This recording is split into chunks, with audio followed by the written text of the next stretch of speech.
第9章，药老炼药师。闻言，萧炎一怔，旋即眉头大皱。在斗气大陆，只要是个人都想成为炼药师，可炼药师是随便什么人都能当上的吗？那些苛刻的条件，话音忽然一顿，萧炎猛地抬头，张大着嘴：“我达到了。”非常欣赏萧炎这副震撼中夹杂着期盼与狂喜的神色，老者抚着胡子想了片刻，又上下打量了一番，方才似乎有些为难地叹道：“虽然只是勉强够格，不过谁让我欠你一个人情啊？哎，罢了，就当是还人情债吧。”斜瞥着一脸勉强的老者，萧炎的心中总觉得这老家伙所说的勉强够格有点假，不过此时他也懒得深问，只是在欣喜之余还有着几分怀疑。就算我达到了条件，可炼药师一般都是由老师手把手的亲自教导，你难道也是一位炼药师？望着萧炎那满是怀疑的小脸，老者嘿嘿一笑，胸膛微微挺了起来，声音中也是隐隐透出一股自傲：“没错，我就是一名炼药师。”眼睛一眨，萧炎望向老者的目光顿时亮堂了起来：“炼药师啊，那可是稀有生物呢。老先生，请问一下，您以前是极品炼药师？”萧炎舔了舔嘴唇，稚嫩的声音中多了一分客气。斗气大陆炼药师虽然稀少，不过由于尊贵的身份，所以也有着明确的等级制度，由低到高分为1至9品。先前大厅中那蓝嫣然手中的聚气伞的主人丹王古河便是一名6品的炼药师，在加玛帝国的炼药界中堪称第一人。极品？嘿嘿，记不得了。哎，小家伙，你究竟学不学啊？摇晃着脑袋，老者忽然有点不耐地问道。学。萧炎不再犹豫，小脑袋急忙点动。炼药师即使是云岚宗那种庞大势力，也都要奉为上宾的珍贵级别人物呢。嘿嘿，愿意那就拜师吧。老者在一块青石之上盘起了双腿，奸诈地笑道：“还要拜师吗？废话，你不拜师便想让我倾囊相授，做梦呢！”老者翻了翻白眼，显然性子有些迂腐的老头很是在乎这种师徒关系。无奈地撇了撇嘴，为了成为一名尊贵的炼药师，萧炎也只得恭恭敬敬地对着老者行了拜师礼。一板一眼地瞧着萧炎礼数齐全了，老者这才满意地点了点头，声音中也是多了几分亲切：“我名为药老，至于我的来历，现在还是先不和你说，免得你分心。你只需要知道，像那什么号称丹王的货色，其实也就是屁罢了。”嘴角一阵抽搐，萧炎望着老者那随意的模样，刚欲出口的话生生地咽了下去。这老头到底是什么来历？名震加玛帝国的丹王古河是个屁，这话如果放了出去，恐怕会被整个加玛帝国嘲笑成神经病吧。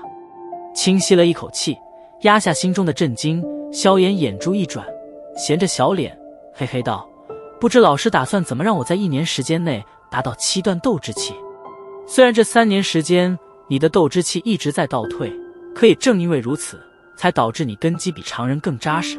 斗气修炼根基是重中之重，日后你便能察觉到这3年实力倒退给你所带来了多大的好处。”药老脸庞笑容缓缓收敛，正色道。萧炎有些愕然，他还真不知道实力倒退能给他带来什么好处。那什么时候教我炼药术啊？转动着眼珠的萧炎将主意打到了最重要的东西上面。想要成为炼药师，就必须需要火焰斗气的支撑，所以在学会炼药术之前，你至少得先成为一名斗者，以及修炼一门火属性的斗气功法。火属性功法？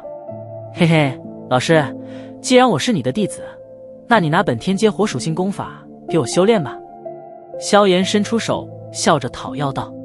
鬼扯，你当天阶功法是地上的野鼠啊？亏你开得了口。闻言，药老脸庞一抖，哭笑不得地骂道：“老头，既然入了你的门下，你总不能还让我去族中找功法吧？我们家族中最顶尖的火属性功法，我记得也不过才黄阶高级，这也太寒碜人了吧？”萧炎一张小脸，很是郁闷。小崽子，是老师，不是老头。被萧炎的称呼气得翻了翻眼皮，药老没想到这才刚刚拜完师，这小家伙就爬头上来了。哼，既然入我门下，自然不会寒碜到你。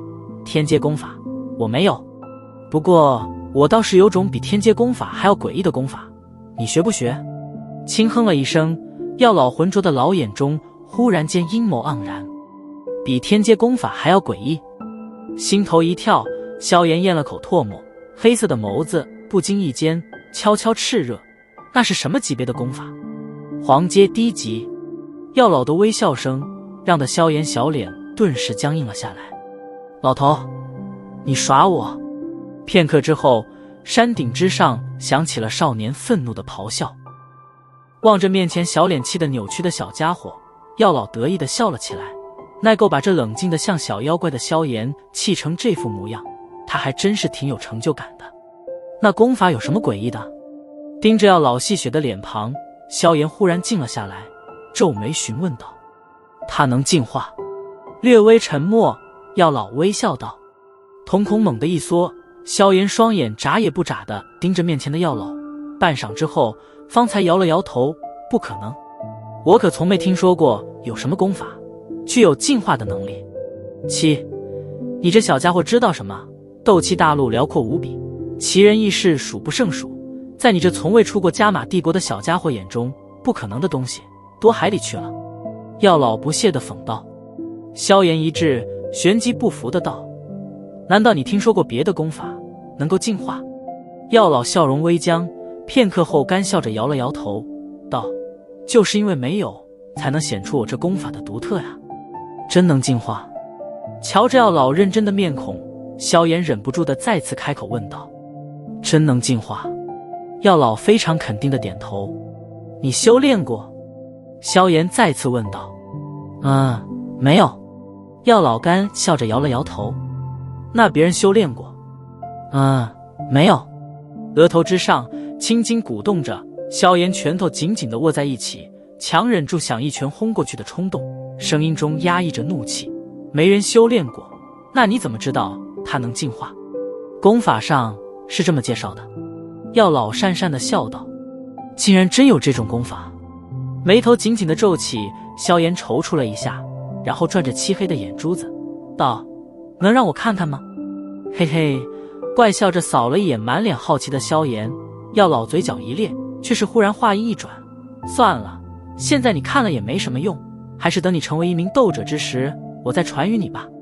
伸出的手掌有些僵硬，萧炎嘴角狠狠地抽搐了半晌，方才漏风般的从牙齿缝中逼出两字：你狠。畅快地大笑了几声，药老无视萧炎那充斥着怒火的黑色眸子，笑道：现在的任务还是在1年内先把你的斗之气修炼至第7段吧。你有什么办法？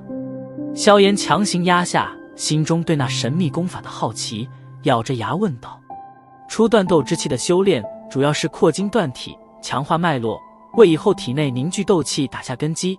由于人体在这个年龄阶段，体内脉络最是脆弱与具有塑造性的时候，所以这个修炼程序必须循规渐进，不能采取半点外力措施，否则日后体内斗气逐渐强大时，脉络便将因为经受不起越加强大的斗气冲击，而最终导致脉断人亡的下场。药老脸色凝重的道。对于这点，萧炎倒是明白，在他成为废物的3年中，他的父亲因为心急，几次都想强行向其体内灌注斗气，不过每次都在紧急关头刹了车，所以萧炎很清楚这其中的利害关系。药老瞟了一眼小脸平静的萧炎，满意的点了点头，笑道：对其他人来说的确如此，可你则不同，你体内的基础早在3年前便已牢固可靠，而且这几年你性子也是坚定，从未落下过一天的修炼，所以现在你的基础，为师可以毫不客气地说非常棒。你难道是想用外力拔高我的实力？比如吃丹药？萧炎眼珠转了转。差不多吧，不过以你现在脉络的坚韧程度，可经受不起任何一种丹药能量的冲击，即使是最低级的聚气散，那也不行。药老淡淡的笑道。最低级的聚气散，手指颤了颤，萧炎有些想翻白眼。那在加玛帝国被抄成天价的奇药，到了自己这神秘老师口中，竟然成了最低级的东西，这两者间的差别实在是让萧炎有些错愕。那您的办法深吸了一口气，萧炎回复平静，皱眉低声道：“哼，丹药效力太猛，容易伤了脉络，所以我们必须采取更加温和的方式。”药老微微一笑，道：“明日你准备3支完整的紫叶兰草，年份越久越好，还有2株洗骨花，这东西年份随意。哦，对了，还有1颗木系的1级魔核，这些都是低级材料，想必你能搞到。有人上来了，我先回戒指了。另外，别让任何人知道我的存在，包括你最亲近的人。”说完，药老也不顾嘴巴越来越大的萧炎，径直投进了黑色戒指之中，戒指微微一颤，准确地套在了萧炎手指上。3支完整的紫叶兰草，2株洗骨花，1枚木系1级魔核。老家伙，你有没搞错？你当我是哪个皇室的王子不成？这几样东西加起来起码要上千金币啊！我这么多年省吃俭用，也不过才400金币的存款，这才刚刚够买1颗1级魔核呀！萧炎捧着戒指，瞪着眼大骂道：“那是你的事，嘿嘿，我配置的温养灵液，别人有钱还买不到呢。只让你出点材料钱，便心疼成这模样。”药老那戏谑的笑声在萧炎的心中响了起来。妈的，炼药师配置出来的东西，果然只有有钱人才用得起。萧炎无奈地苦笑了一声，他在萧家每月的零花钱也并不少，足有20枚金币。这些钱放在外面，能够让一个平民家庭饱饱地过上1年，可拿这些钱去买药老先前所说的那些材料，却仅仅只是9牛1毛而已，这就是差距。唉，只能找人去借了。郁闷地叹息了一声，萧炎缓缓收敛了情绪，小脸恢复以往的平静，转头望向山路上，那里一道紫色的倩影正宛如精灵一般亲临月来。